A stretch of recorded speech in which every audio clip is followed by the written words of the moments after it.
They had orchestras all over the camps and ghettos. There were musicians playing on the way to the gas chambers. They came to my grandfather and they told him, either you'll buy this instrument for me or I'll destroy it. So we try to tell those stories through their instruments. I know that there are people who think that these instruments should not be played because of their historical value.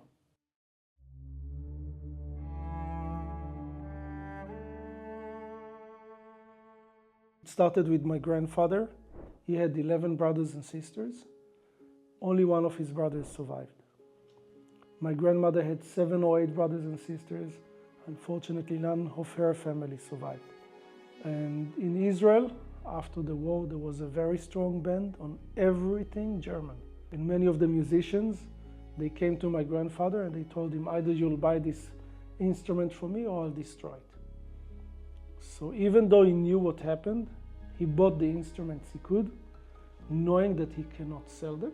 And we ended up having a beautiful collection of excellent German violin. Until in 1991, my father had an apprentice.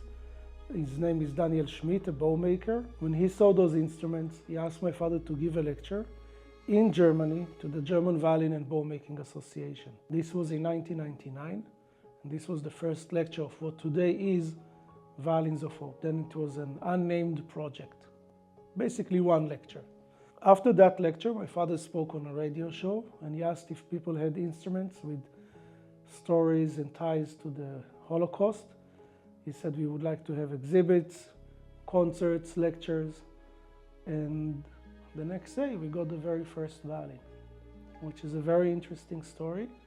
It has a very small Star of David inlaid on the back, and the label is in Hebrew.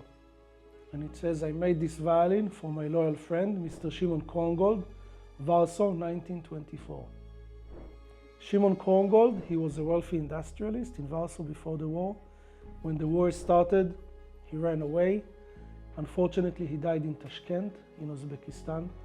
And one of his best friends brought his violin to his family in Jerusalem in 1947, where it stayed until they gave it to us.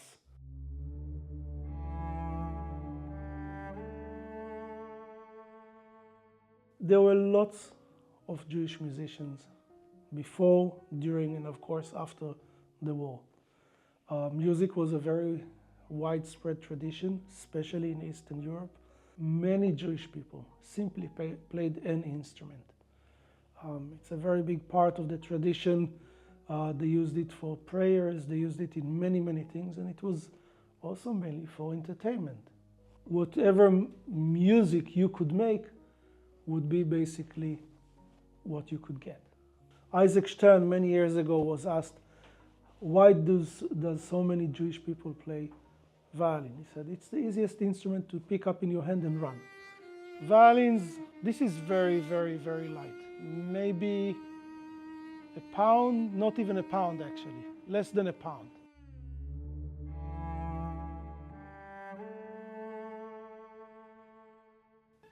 The Nazis loved music. They had orchestras all over the camps and ghettos. They had, in Auschwitz, I think there were 7 or 8 different orchestras, including a full symphony, about 120 people sometimes. Usually those orchestras and musicians had to play in the morning for people to go to work, and in the evening when they came back. They had to play for the Nazis in their parties almost every evening.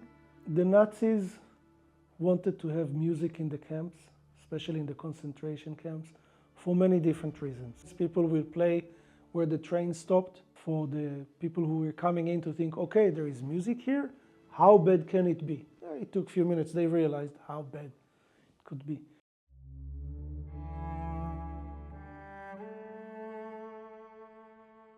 One of the violins that we have belonged to a young girl named Violette Silberstein, who grew up in France. Her mother said, listen, you should learn how to play violin. You never know, maybe you'll need it one day.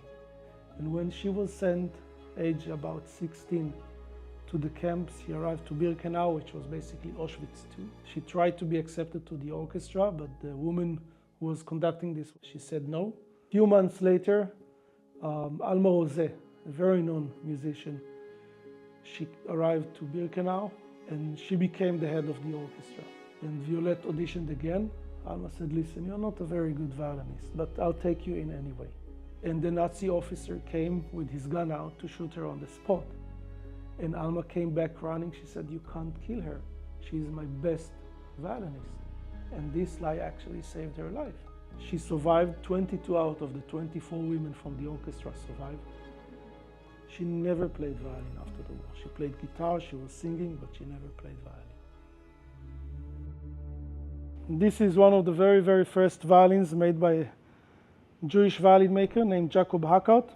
And he became later a very well-known maker in the Netherlands. He also had a very good factory for strings. He tried to run away, but he was caught by the Nazis and he was killed in Auschwitz on May 20, 1944. This violin belonged to a Jewish person who was sent from France to the camps in the east. And when the train stopped, he threw this violin. He said, the place I'm going, I will not need this violin, which was of course a mistake, but he had no idea. This violin belonged to a Jewish person from Austria who managed to run away to Shanghai. Shanghai was one of the only places in the world that you didn't need really a visa to run to. There was a very big Jewish ghetto there, about 30,000 people. And many of the musicians, they were the first ones to teach Western classical music in China during the war and after. And this belonged to one of them who later on immigrated into the United States. This violin belonged to a person who played on the way to the gas chamber. There were musicians playing on the way to the gas chambers, which in Auschwitz was just next to the crematorium. So all the air was full with the ashes all the time. And this guy survived. He didn't have kids. He went to South Africa after the war finished. And a person who worked for him for many years got the violin from him. He gave it to his son to play. And when my father opened the violin, there was lots of ashes inside. And my father took the ashes and buried it. And the son is still playing until today on the violin. One day we got an email from a violin maker in the Washington, D.C. area. He found the violin, he bought it online, he wanted to repair it and sell it. And when he opened it up, he saw Heil Hitler 1936 and a very, very ugly swastika. His first instinct was basically to destroy the violin. But he went online, he found our project, and he asked if he would like to have it in our collection. We said yes. And this is one of the very, very few instruments that we will not repair. I don't know why this person did it. This was done in 1936, December 1936. The violin was not repaired. There is no repair done. There were no damages, no cracks, nothing was changed. He probably just opened it, wrote what he wrote, closed it back and gave it to the owner. Did the owner know what's inside it? Who knows? But he couldn't see it unless he would open the violin, take the strings off and look inside with a special mirror.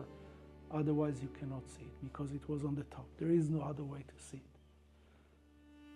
We will never know. And this instrument will never be repaired. It will stay as it is. This violin belonged to a French police officer named Gérard Lanière, and he worked with one of the undergrounds in France.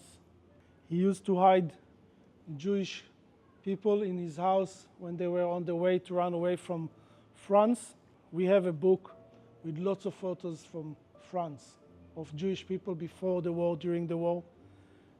He opened the book, and by chance it was a photo of 3 kids.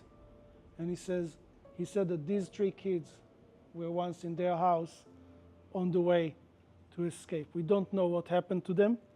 And someone asked him once, what do you do with these Jewish people? And he said, well, I'm a police officer. I'm taking them to the Gestapo around the corner. And of course, running back home, hiding them. And this is how he tried to save their lives. There was the daughter of the family, and she started playing violin. And one day she got this violin from her parents. And some years later, they told her the story about the little boy who never came back. She ran away to the yard, to the garden. She picked up a flower and put it inside the violin. And when my father opened this violin a few years ago, after give or take 70 years, he still found the flower inside. So he made a small box for it, and the flower is inside the violin.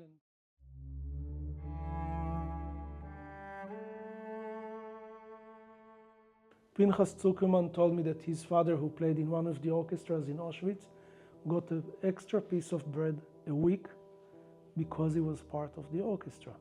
Maybe this is what kept him alive. Who knows? They had to play for the Nazis in their parties almost every evening.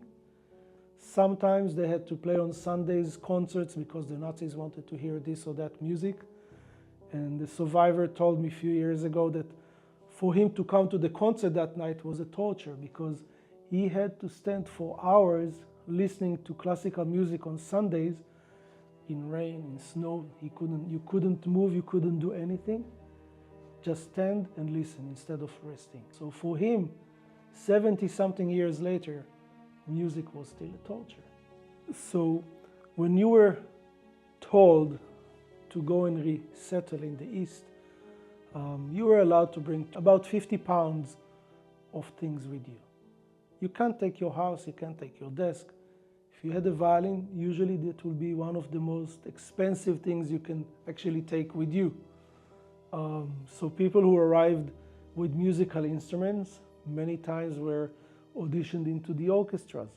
This was, in a way, a ticket to an easier work. Many times, many survivors never ever said what happened to them and their families.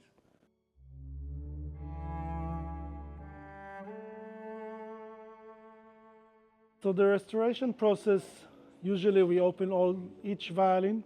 If there are cracks, we glue them. Sometimes we need to do some inside work. The bus bars, which is a piece of wood which runs inside from top to bottom, we always change that so the violin sounds better. We do new bridges, sound posts, fingerboards, the tuning pegs. We usually never change actual parts of the violin, so the parts that you see here, they are all original. We did change 2 scrolls of the instruments because they are broken to pieces and they wouldn't hold even if we would repair them, but other than that, everything is original. A repair like that can take anything from a few weeks up to 2 years, basically. I can tell you how old approximately the violin is, where it was made probably, but the stories we get from the families. We do really rely on the stories from the families. There is no other way.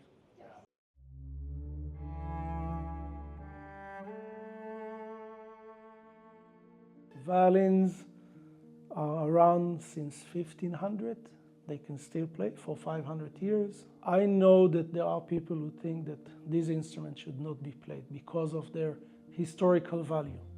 Because we are violin makers and restorers, I believe these instruments should sound, because it's one thing when you go to a museum and you see paintings and artifacts and stuff. You cannot make a shoe sound.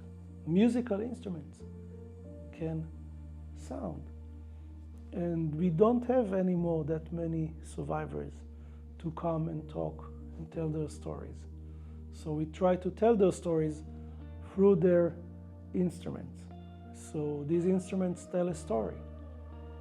They share the music, they share the tone that those people heard when they played. We cannot understand the numbers of the Second World War. So many tens of millions of people who died in so many different places. You had basically a whole continent which had PTSD. There is no other way to say it. All over Europe.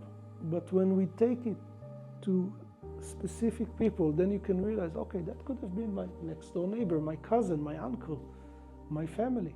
And as we have less and less survivors who can talk, I think it's very important for kids, for people to hear the stories, to learn from history and maybe not to do the same mistake which were made before.